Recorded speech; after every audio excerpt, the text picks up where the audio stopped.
Kemudian, pernahkah di antara kalian ada yang merasa baper atau bawa perasaan? Banyak. Gara-gara ada teman yang tidak sependapat dengan kita. Ataupun ada komentar di sosial media yang mungkin menyinggung hati. Kadang hal kecil bisa membuat kita marah, kesal, atau bahkan menjauhkan kita dari teman sendiri. Padahal perbedaan itu wajar sekali.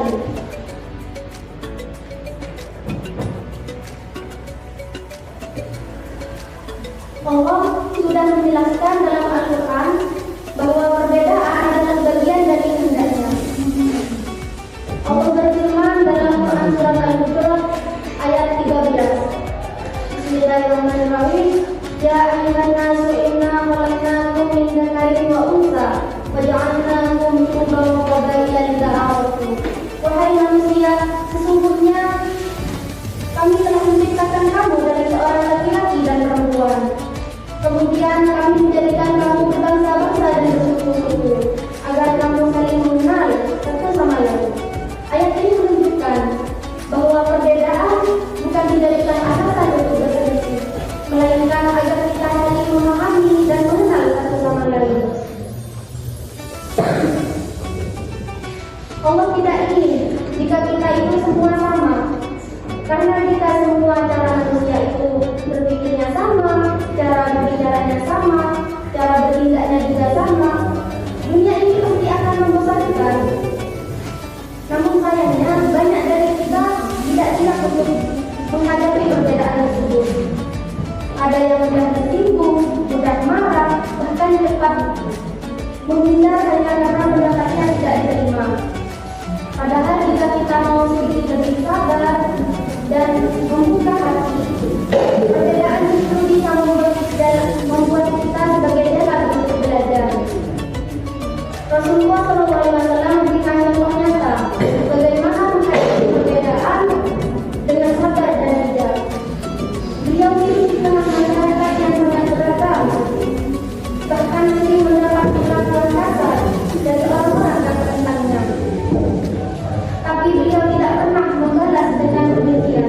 Sebaliknya bahwa beliau selalu menahan diri dan membalas dengan doa. Dalam hadis sahih riwayat Bukhari dan Muslim, Nabi bersabda, "Laisa syadidu bisur'ati, innama syadidul ladzi yamliku nafsi indal ghadabi."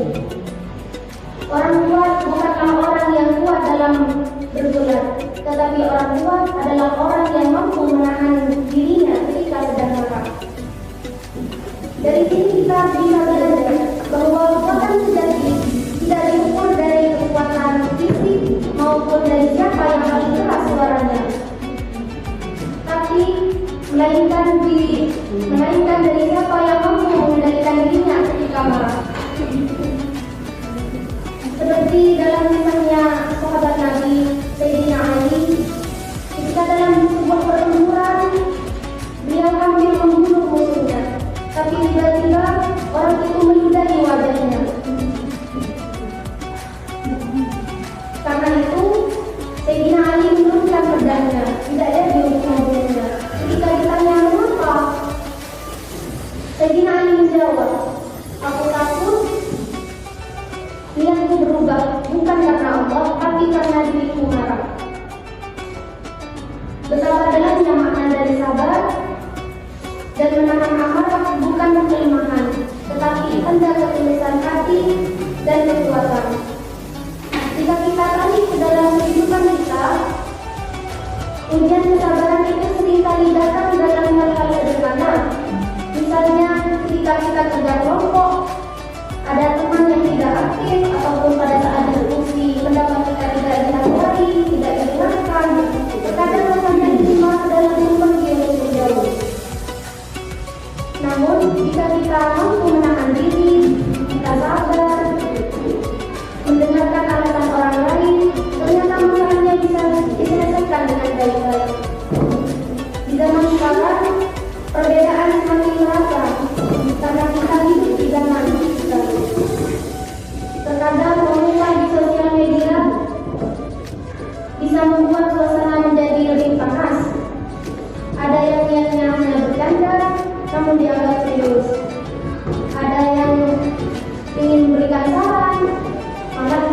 serang balik. Di sinilah kita penting untuk belajar menahan diri. Jangan langsung baper, tapi cobalah memahami dulu situasi dan kondisinya. Islam mengajarkan kita agar bertutur kata dengan santun dan lembut, bukan dengan cara kasar. Nabi selalu berbicara dengan santun bahkan kepada orang yang memberi